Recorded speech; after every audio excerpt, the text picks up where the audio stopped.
I'm reviewing Teenage Mutant Ninja Turtles 3: The Manhattan Project for the NES. It's the third game. Now I like the game. I don't think it's as great as people say it is. I give it 6 or 7 out of 10. I have fun with it. Would I play it again? Yeah. Is it better NES games in my opinion? Yeah. Is it worse? Yeah. It's a good game. It's past average. I give it 6, 7 out of 10. But a lot of other people give it 10 out of 10. But I think it's 7. Now I don't know if it's the best Teenage Mutant Ninja Turtles game on the NES because I've not played the first two. I'm gonna order them when I get some money when I get paid from work. But I've only ever played that one. I know I'm playing them in the wrong order, but this is a game I got. I bought it at a cheap price from the USA because it only got released in the States, and Japan never got a power release.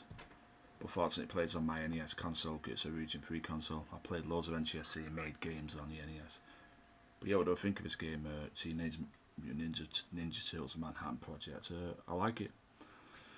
I think the best turtle is Donatello, the one on the right. It's easiest to beat. I beat it with all 4 turtles, and I've always found it easiest to beat it with Donatello. And the weakest turtle is definitely Raph, I think, because he may be the fastest, but he's just the weakest. And Michelangelo has, and the other one's alright too, Leo I think it's called, but Michelangelo has a decent, where you have a special move, he does a special kick and that can win you the game fast. Like, if you're struggling like on the final boss, which is Shredder, Super Shredder, and the boss before him, Krang, a lot of people struggle in them 2 bosses. If you can pick Michelangelo and keep kicking, you can drain their health quick. Like on the second to last boss when his leg and his head tore apart, a lot of people struggle in that part, but with a few of Michelangelo's kicks you can put him back to his normal self in no time and finish him off quick. And the same goes for the final boss, Super Krang. And Super Krang is obviously the hardest boss in the game.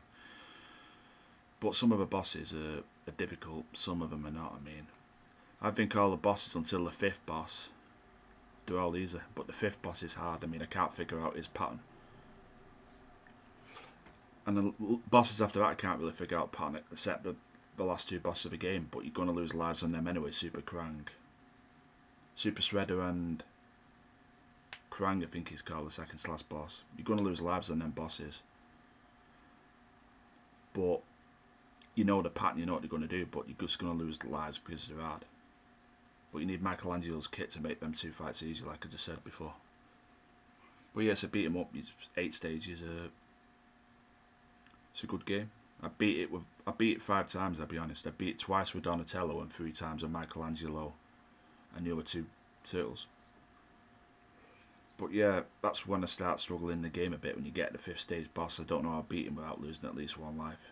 He takes so much health away, and he takes so many hits, and that boss, the only boss that after that I can seem to figure out without losing a life is the boss with a footlock sign on in the background. That boss who has a shield, I can beat that boss without losing a life too. I figured out his pattern, but the rest of the bosses apart from the first 4 I can't really figure out, except the last 2 bosses have just said you're going to lose lives anyway. But yeah, I recommend you play the game.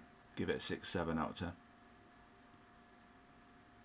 There's better games, but there's worse.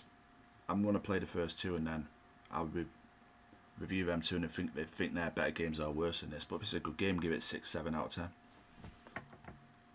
And then when you beat Super Shredder, you beat the game, and then the title screen goes, end credits roll, and then it just starts the game all over again. It's quite a long game, to be fair. It's a fun game, I'll play it again, but it's not one of the best NES games in my opinion. I'll probably get stick for saying that, but I'll give it, I don't dislike it, I like it better than a lot of any other NES games. I give it a 6, 7 out of 10. Thanks. 6, 7 out of 10.